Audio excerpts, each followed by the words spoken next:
So it's now Saturday, and I'm going to mount the shelf, although problems arose.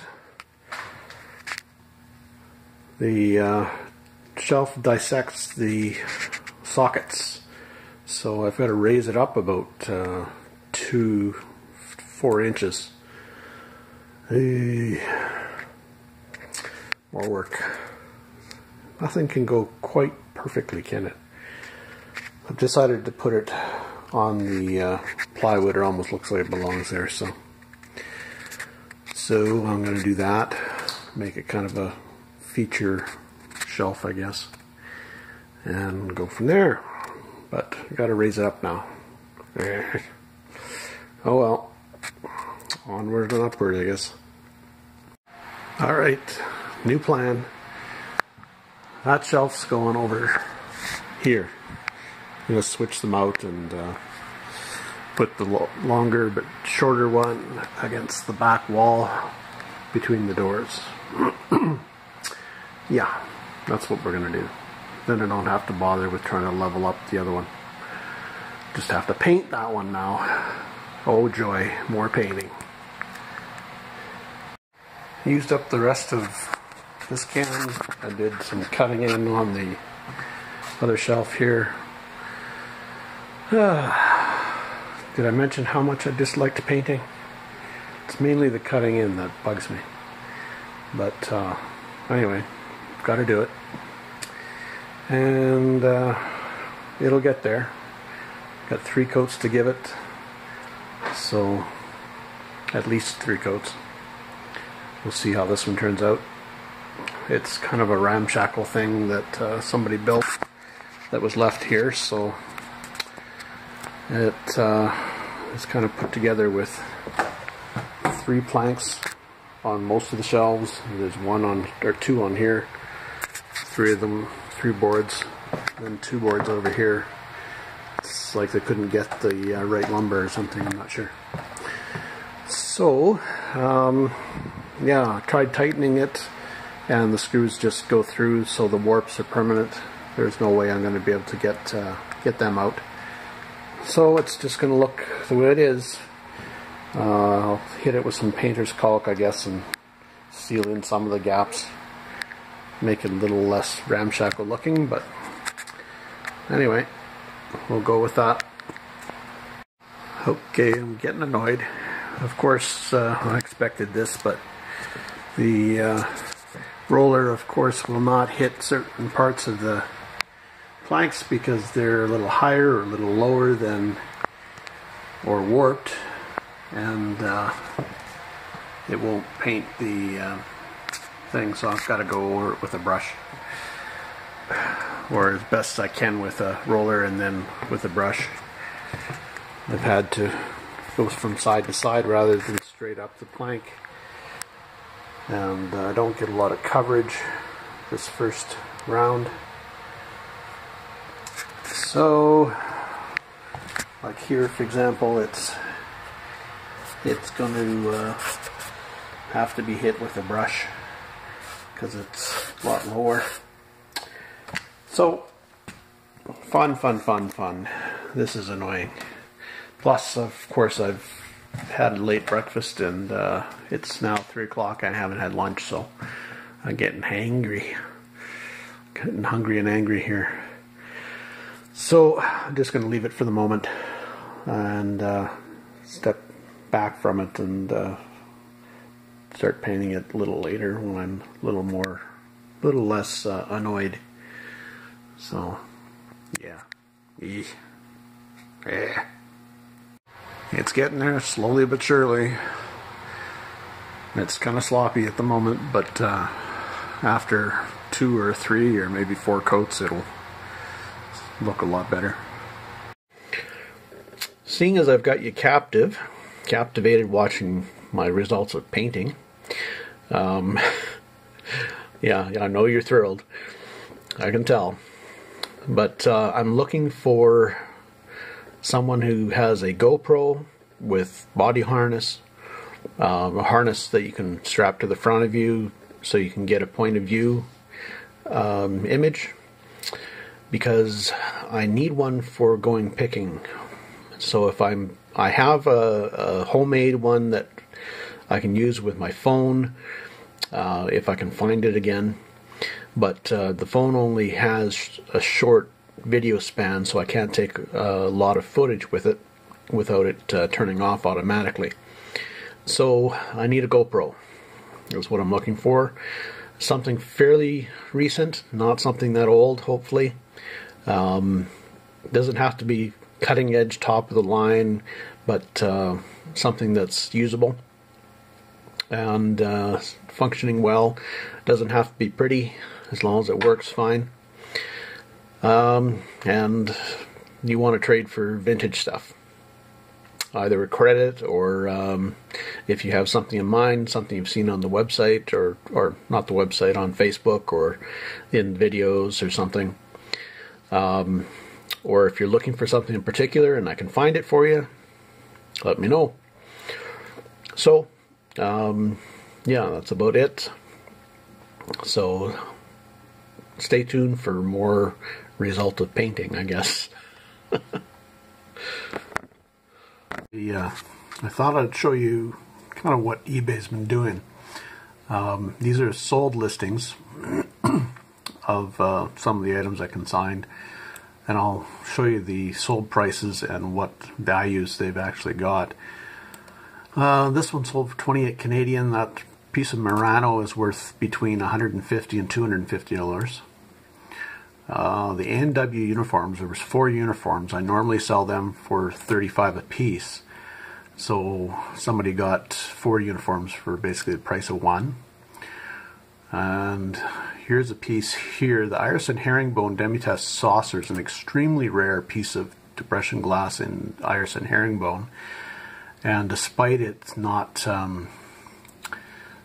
depression glass kind of failing right now, the Iris & Herringbone saucer still tended to sell online for over $100 and a quarter. And you see it sold for $11 essentially.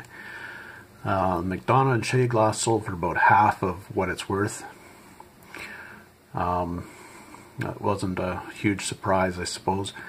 The Encore whiskey etched glass, that's an unknown what its value is, but there's no known examples that I've seen online or elsewhere, and it only sold for $16.50. No bids there. The Hiram Walker glass, probably in line, I suppose. It's probably a $35 glass.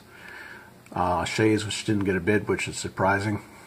No bids, no bids, no bids. Guterheim and Warts, it's about a $30 glass. So the A&W cap is probably worth about $100 and a quarter, but so it sold for about half. And there's a fairly scarce Shea's glass, also worth probably in the 100 range, sold for about half. There's a glass for $9.99. Who knows what that was worth, if it's worth 15 or 40 or 100, but let's see, these other ones are unknowns as well. They're not ones that are known or were online at all, but they only sold for $10 a piece. Let's see, Shea's etched brewery glass, that's at least a $35, $45 glass. The Parker pencils, or well, there's Parker and a Conway and a Waterman. Those are probably worth $45 a piece, and the group sold for $18.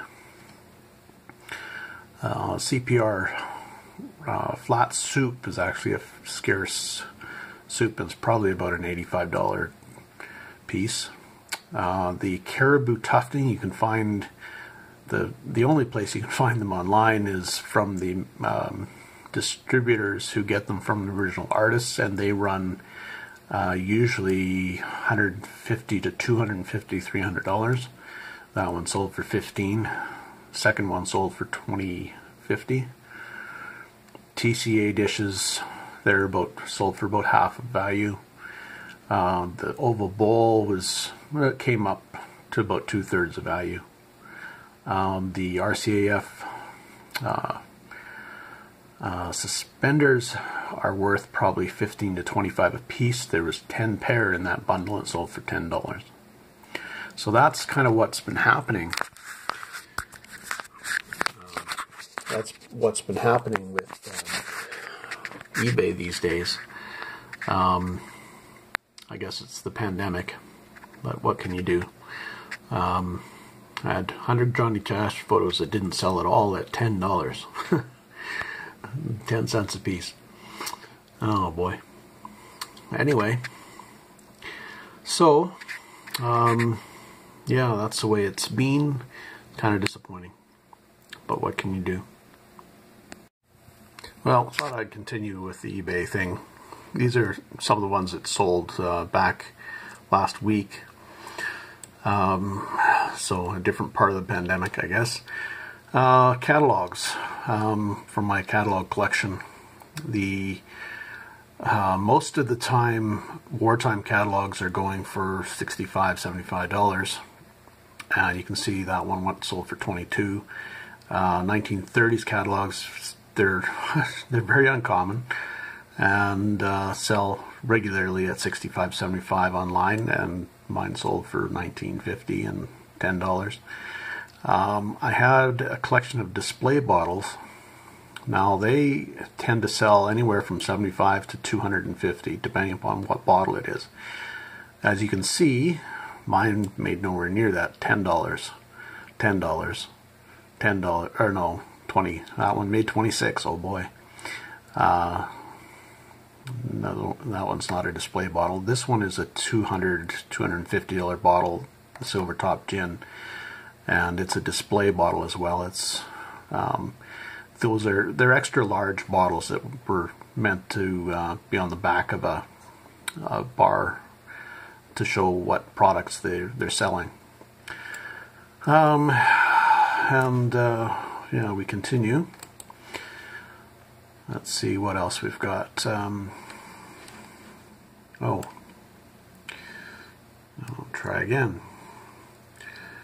Oh, there's a Smirnoff sold for 10.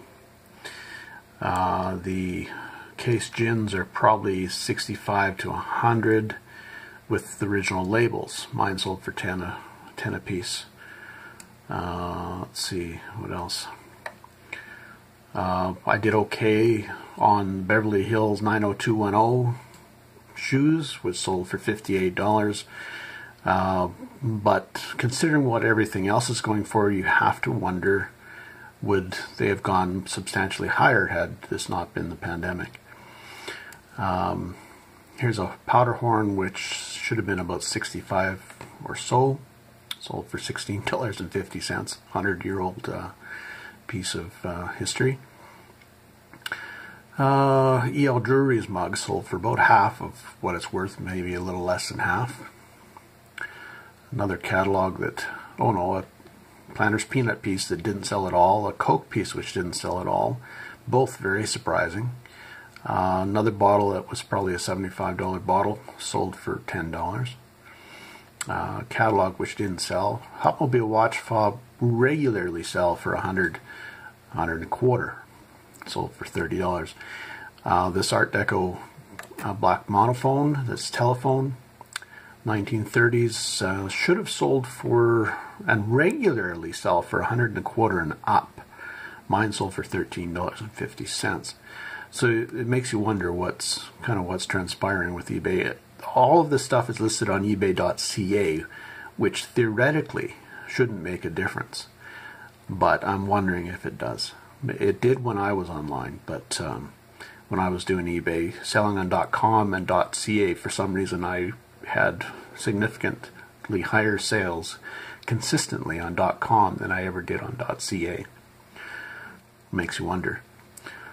Here's another catalog that's probably 75 to 100 and a quarter, sold for $10.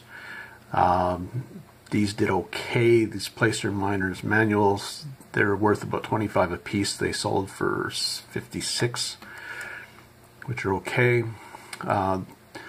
These right here are gramophone needles. So each tin normally sells at $25 a piece. There's 5 tins per lot, so you'd think about 100. As I was saying before the camera shut off on me, these are probably worth $125 retail each package. One sold for $10 and one sold for $25. That was disappointing. Other catalog didn't sell. This microphone's a $75 microphone. I figured it would maybe sell for $45.50, and of course it sold for $10. Grey Goose bus hat, 27, probably should have sold for $40 to $65. This catalog at 36 probably should have gone for about $75 to $100. Ooh, and here's some folk art totem poles. The top one is probably a $50 to $65 pole, sold for $10. The 2 different Raven Stealing the Sun totem poles are 2 signed totem poles from Alaska, fairly modern, made about 2006, I think. And they retail from the stores for $115 a piece. That's $230. They sold for $32. That's kind of sad. The next totem is a signed Howard Louis, which should have sold for $125. It sold for $10.50. And the next one is another Howard Louis. It sold for $16.50. The next one is a signed T. Bruce, which is probably worth $150 to $200, and it sold for $62.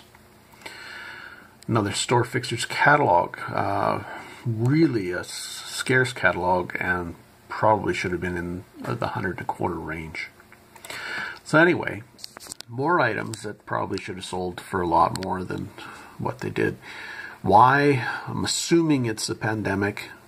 But other people are having success, so I'm really not sure. What are your thoughts?